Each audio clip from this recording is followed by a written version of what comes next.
ਪਾਕਿਸਤਾਨ 'ਚ ਪੰਜਾਬੀ ਕੌਂਪਰੈਸਾਂ ਦੇ ਸਭ ਤੋਂ ਵੱਡੇ ਨੈਟਵਰਕ ਪੰਜਾਬੀ ਨੈਸ਼ਨਲਿਸਟ ਫੋਰਮ ਵੱਲੋਂ ਜੀ ਆਇਆਂ ਨੂੰ। ਕੀ ਸਿੰਧ 'ਚ ਰਹਿਣ ਵਾਲੇ ਹਰ ਸ਼ਹਿਰੀ ਨੂੰ ਸਰਕਾਰੀ ਮੁਲਾਜ਼ਮਤ ਦਿੱਤੀ ਜਾਂਦੀ ਹੈ? ਪਾਕਿਸਤਾਨ ਦੇ 1973 ਦੇ ਆਇਨ ਦੇ ਮੁਤਾबिक ਸਿੰਧ 'ਚ ਸੂਬਾਈ ਸਰਕਾਰੀ ਮੁਲਾਜ਼ਮੀਨ ਦੇ ਲਈ ਸਿੰਧ ਦਿਹੀ ਦਾ ਕੋਟਾ 11.4% ਸੀ ਤੇ ਸਿੰਧ ਸ਼ਹਿਰੀ ਦਾ ਕੋਟਾ 7.6% ਸੀ। ਦਿਹੀ ਸਿੰਧ 'ਚ ਸਮਾਰਟ ਪੰਜਾਬੀ, ਰਾਜਸਥਾਨੀ, ਬਰਾਵੀ, ਬਲੋਚ ਤੇ ਅਰਬੀ ਨਿਜ਼ਾਦ ਰਹਿੰਦੇ ਨੇ। ਸ਼ਹਿਰੀ ਸਿੰਧ 'ਚ ਪੰਜਾਬੀ, कश्मीरी हिंदू डेरावाली का शुमार पंजाबी कौम च हुंदा है। स्मार्ट राजस्थानी, गुजराती, गिलगिती बल्तिस्तानी, कोहिस्तानी, चित्राली, सवाती, पठान, बलोच, बरावी, बहारी ते यूपीसीपी वाले रहिंदे ने।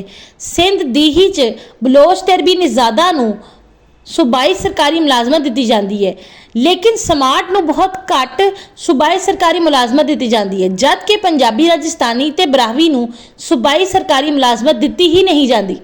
शहरी सिंध दे यूपीसीपी वालियां ते बहारियां दे इलाकियां बलोचां ते अरबी निजादा नूं सूबाई सरकारी मुलाजमतां दित्तियां जांदियां ने, लेकिन स्मार्ट राजस्थानी ते गुजराती नूं बहुत घट सूबाई सरकारी मुलाजमतां दित्तियां जांदियां ने।